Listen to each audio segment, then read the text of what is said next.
Hey, it's it's been a while.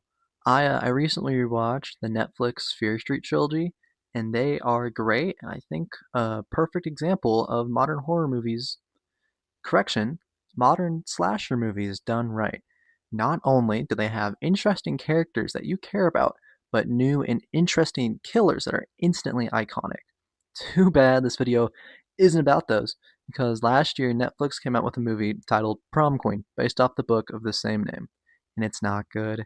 Not only is it a horrible adaptation of the book, but it's not even a good sequel to the Fear Street movies. To fully articulate how much this bothers me, I decided to revisit the movie and the book it's based on, so spoilers ahead for both. I'll start with the book, which is written by R.L. Stine, who you probably know from Goosebumps. Fear Street Prom Queen was written in 1992 and is about a girl named Lizzie and four other prom queen candidates whose competition is so tense that bodies start dropping. And I swear, I didn't get that off the internet. Wrote that myself. Boom. I do have to mention how cool the opening is, though. Let me read it to you. We couldn't stop talking about the killer. I mean, come on. That's good. It's a great way to set the tone. And it's actually funny because the killer that keeps being talked about throughout this book isn't actually the killer in the book. It just happens to be another killer running around at the same time as this. Kind of shows you how shitty Shady Side is. I'm keeping that in. Anyways, Lizzie and her friends Dawn and Rachel have to make it to the school assembly where the prom queen candidates are actually going to be announced. There are five, three of which actually end up being them. The other two are Simone, who's a preppy theater kid and is really possessive of her boyfriend Justin. Give me a minute, I have to breathe. and Elena, who's a generic, pretty popular girl. I know there's a lot of names at first and characters, but I swear this will all be important later. Tensions are already high between the girls, though, as when they go to get food at the mall, and that goes as well as you think. As Rachel gets called poor because she's broke as hell, and that's her only character trait. And Dawn tells everyone about how confident she is that she's going to crush everyone else in this competition. And the girls all imitate each other, which is actually pretty entertaining to read. Simone, of course, is all extra about it because, theater kids. And it's fine because she sees her boyfriend hanging out with another girl and leaves early, which gives the opening for Dawn and Rachel to admit that they've gone out with Justin because they're all great people. So you just know we love all these characters. I'm being sarcastic. I actually really do like reading these characters because the next day at theater rehearsal, which Lizzie's at because she works on set, Simone is missing, and that's pissing everyone off because she's the lead, and it's kind of hard to do anything without her. So Lizzie, being the great friend that she is, decides to stop by Simone's house. Hey, and check on her. But that's when she gets to her room, and it's a mess. Simone's missing.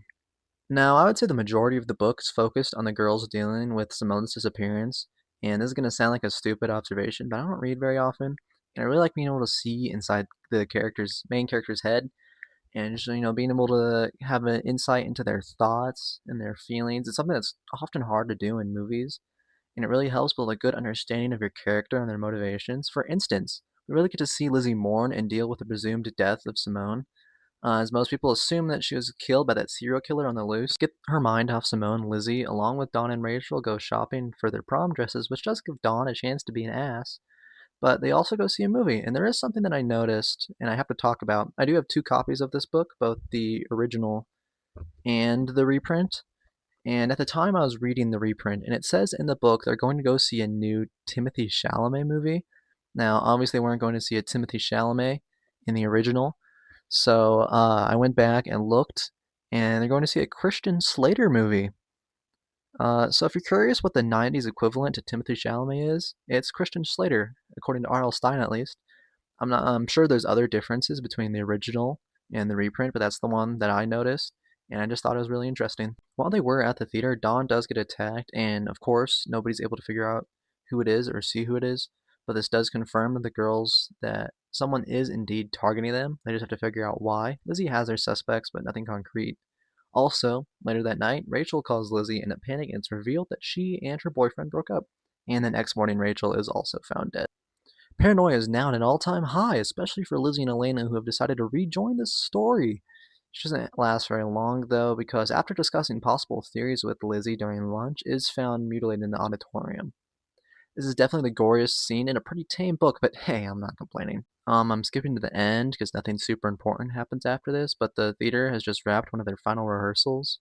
Lizzie and Dawn are the only ones left in the auditorium. Yes, the same one Elena was found dead in, and the crimes here are not finished because Dawn actually gets attacked and gets stabbed. Lizzie tries to get help and it's revealed that the killer is Simone, who's killing people not for anything to do with Prom, but because they've all gone out with her boyfriend.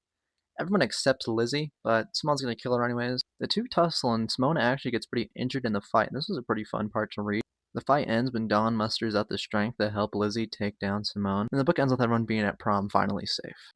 If the ending sounds a little abrupt, it's because it's that way in the book, and it might sound like I didn't enjoy reading this, but that's actually not the case. I had a lot of fun, and I think this cheesy mystery fits in really well with the rest of the Fear Street books. I even go as far as to say this is one of the better Fear Street books, even feeling like an 80s slasher at times. And I think it's actually pretty perfect for a movie adaptation. Speaking of which, let's get to that. Now, this movie wasn't as bad as I remember it being, but that doesn't mean it's great, because it's definitely not good.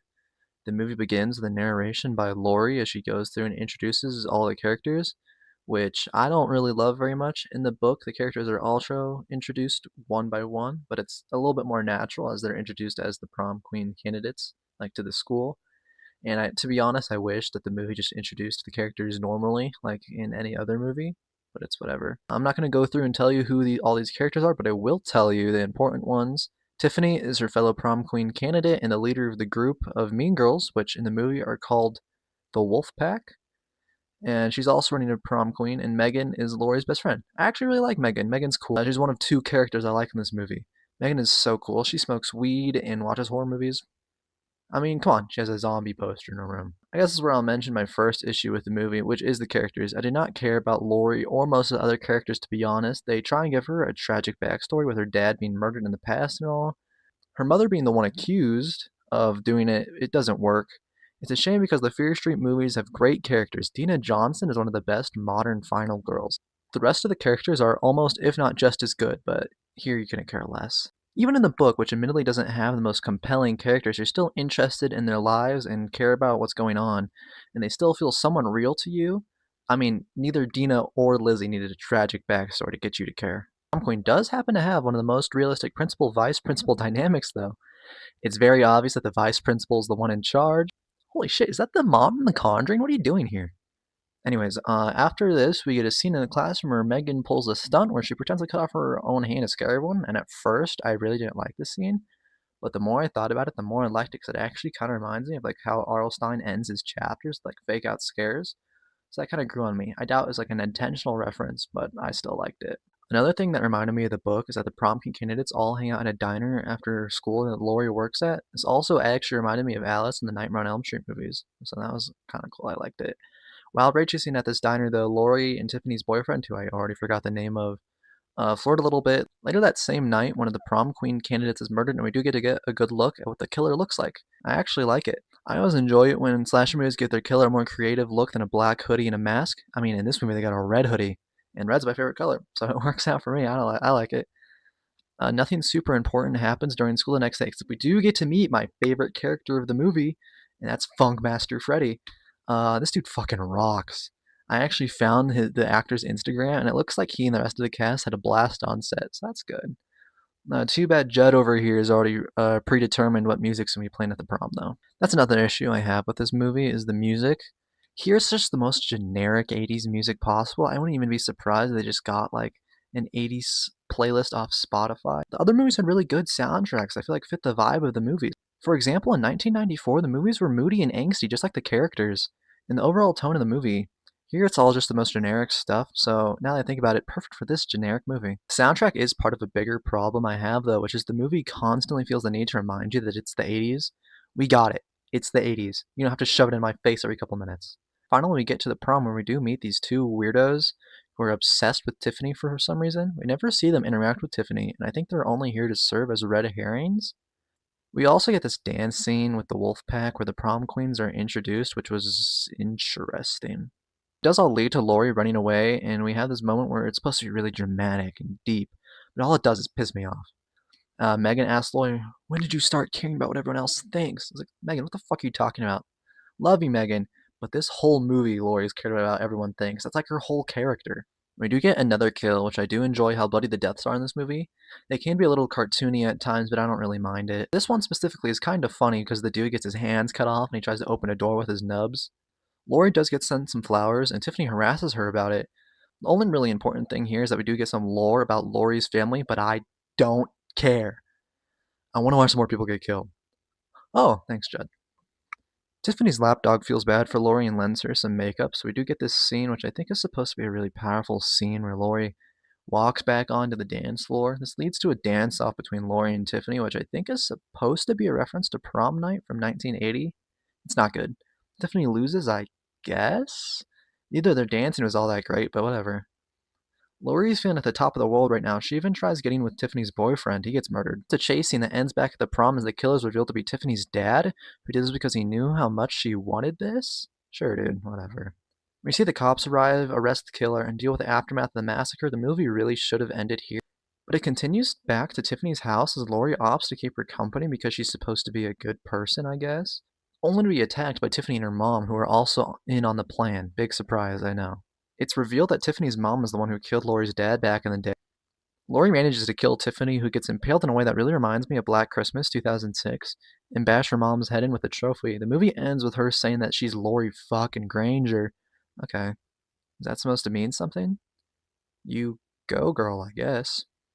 Yeah, if it isn't obvious, this movie doesn't work for me, and I think it's really sad because I think there is a good movie buried down there somewhere. I'm not even mad that it isn't a direct adaptation of the book, which, to be honest, would probably have made people angry. I just wish that this movie was able to earn the Fear Street name on it. Hopefully this isn't the end of the franchise, and hopefully we get another sequel that is actually good. But we'll just have to wait and see. Thanks for watching until the end of the video. If you made it to this, you must at least like me a little bit, so consider subscribing. And I know it's been a while since I last have uploaded a long form. I'm going to try and be better at uploading more consistently, so we'll see how that works. And yeah, I did try and wear a shirt that I felt matched the vibe a little bit. I think it kind of worked. I don't know. You can let me know in the comments if you want. But thank you for watching, and hopefully I see you again soon. Bye.